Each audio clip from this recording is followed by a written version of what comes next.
Good morning, students. How are you all? Hope you are fine as you are at your homes. Stay home and be safe. Now, in the next series of the classes, the next topic is velocity. Earlier, on the last turn, we have discussed about the concept of speed, and the next topic is velocity. Actually, what is the difference between the speed and velocity? Velocity is nothing but velocity includes speed and direction. The one thing which you have included here, that is only the direction. Earlier you have said that you have learned the concept of speed, and now you have added one term, direction, to the speed, and the mixture of speed plus direction, it includes a new name, that is a new one, that is velocity.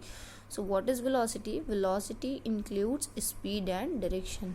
If you are moving along a straight line, if you are moving on a road and in a particular path, if you are moving in a straight line, then the speed and velocity the value of speed and velocity both will come same. But if you are traveling like this zigzag path you are following once again and again, so then velocity will be there, the concept of velocity will be there, as you are not moving in a straight line, and velocity includes speed with direction. If you are changing your direction continuously, then the concept of velocity will be there.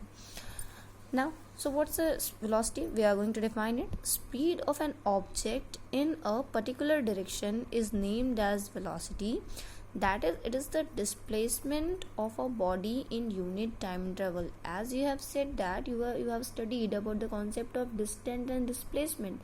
So if you are walking on a straight line, then the value of distance and displacement is same, and if you are not walking on a straight line, you are changing your direction, then there will be displacement. If you are taking the shortest path, then it is displacement.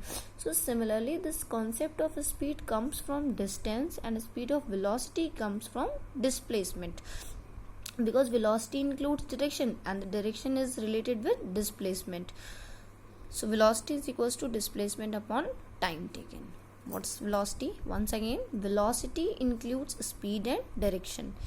If you are going to indicate the speed in a particular direction, then that will be the velocity. It is a vector quantity because it is having a direction, and we have studied the definition of vector quantity, that the those physical quantities which includes magnitude as well as direction. So here you will have to define the velocity, that means like 30 km per hour, 40 km per hour in a definite direction, means 30 km per hour due west, 30 km per hour due east. Its SI unit is meter per second. The SI unit is same as you have studied for speed. Speed and velocity both are the same SI unit, meter per second. Now the next one is average velocity. What is average velocity? The word average comes over here. Now suppose that you have started from a point A, you have reached to the point B. This is your initial position, this is your final position. You know very well that the displacement does not depend upon that you have displacement depend upon the whatever path you have followed. It doesn't depend upon the thing, it depends only upon the initial position and the final position. By following which path you have reached to the point A to the point B, it doesn't matter with the concept of displacement. If you are going to calculate the displacement, no matter you have followed this zigzag path or you have started from A and you have reached to the point B, it doesn't matter over here.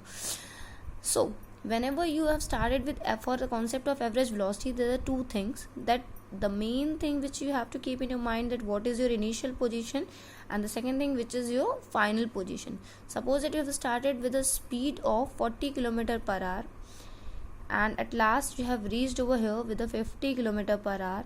So now the two quantities are there. If you have followed a straight line path, then the formula will be simpler one. But if you have changed your direction at a regular interval of time, then the formula will be changed for average velocity. So now firstly we will read about the definition. What is exactly? It is given by the arithmetic mean of the initial velocity and the final velocity for a given period of time. You have started with 40 km per hour, you have reached with 50 km per hour. So what is the average velocity? It will be the arithmetic mean. You are given with the two quantities, the first one initial quantity and the second one final quantity. So you are going to add 40 plus 50, two quantities are there, so it will be 40 plus 50 upon 2. This is the concept of average velocity, arithmetic mean of initial velocity and the final velocity. Now the two terms are here, initial velocity and final velocity. What are these velocity? The velocity at the initial point, that is initial velocity, and the velocity at the final point, that is final velocity. And when you are going to take the arithmetic mean of these two velocities, initial velocity and final velocity, for a given period of time, that is considered as average velocity.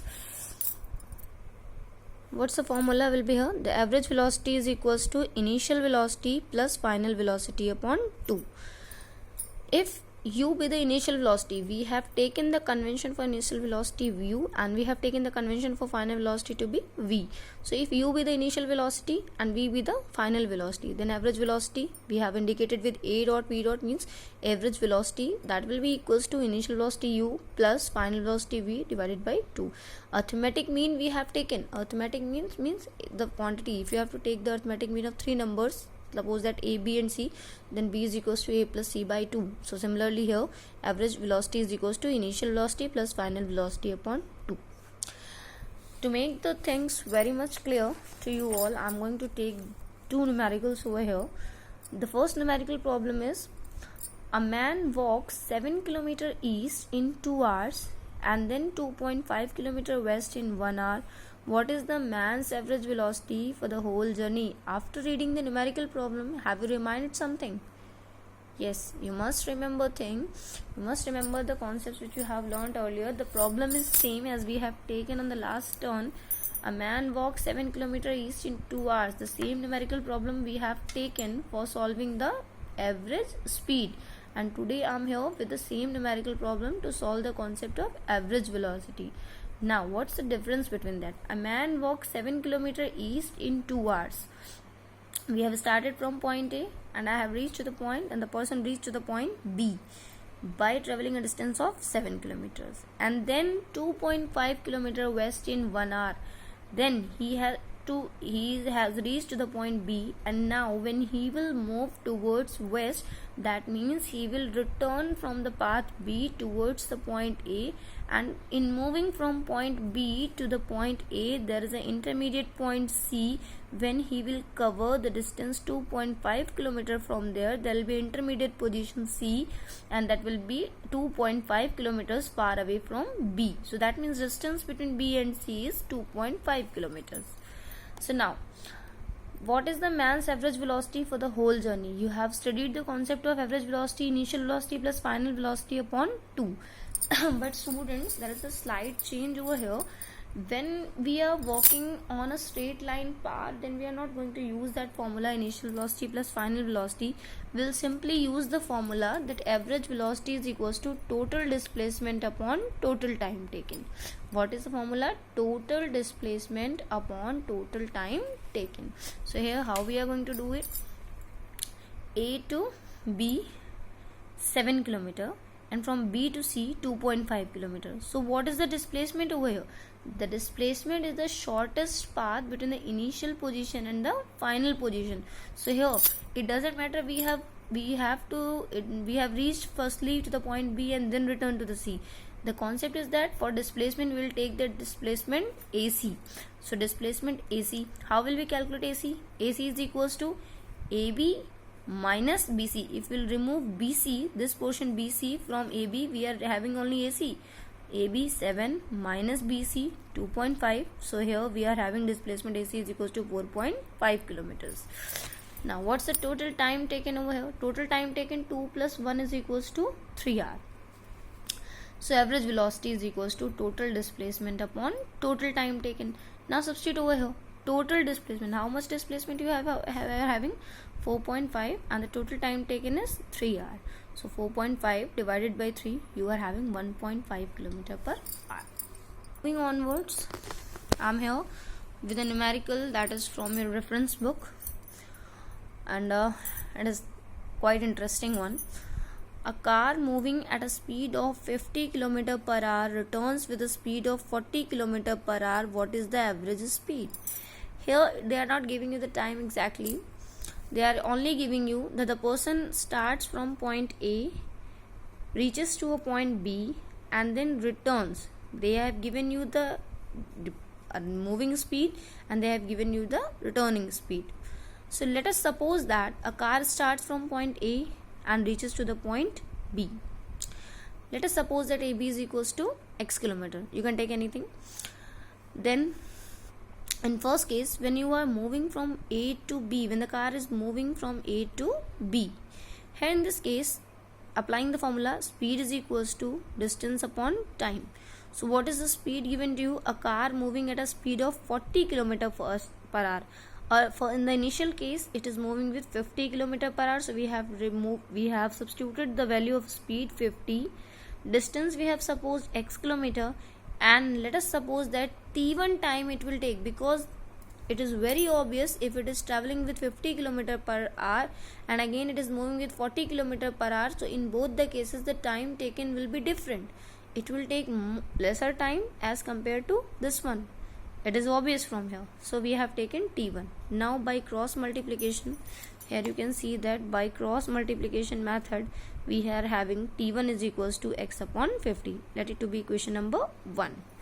Again from B to A, when it has to move from B to A, the distance BA, that was AB earlier, it is same. Either you are saying AB or BA, it is x kilometer, but the returning speed is changed. Now it is 40 km per hour. So we will substitute here in this formula again by taking the next variables. Applying speed is equals to distance upon time. 40 is equals to x upon t2. So t2 is equals to x upon 40. Now again applying the same formula, average velocity is equals to total displacement upon total time taken. So it is x displacement, x distance plus x distance, x plus x upon t1 plus t2. 2x upon x upon 50 plus x upon 40. Simplifying it will 2x upon, by taking the LCM of 50 and 40, that will be 200. 50 4 ja 200, so we are having 4x. 45 ja 200, so we are having 5x. Now it will be 2x into, this can be further simplified, 2x upon 1 whole upon 4x plus 5x. So how we are going to solve this fraction? This will be multiplied with that and this will be multiplied with that. So 2x got multiplied with 200 and 1 multiplied with 5 plus 4, 9x. X will get cancelled out, it will be 400 upon 9. So in this way you are getting 44.4 km per hour. This is the average velocity. So students, if you will practice the numericals based on average velocity, just keep this thing in mind. If you are walking on a straight line, if the car or an object it is moving in a straight line, then the formula utilized over here will be total displacement upon total time taken. And if you are not using the straight line path, then you will apply the formula u plus v upon 2. That will be quite easier if you will practice it very well. Okay, thank you. That's all for today.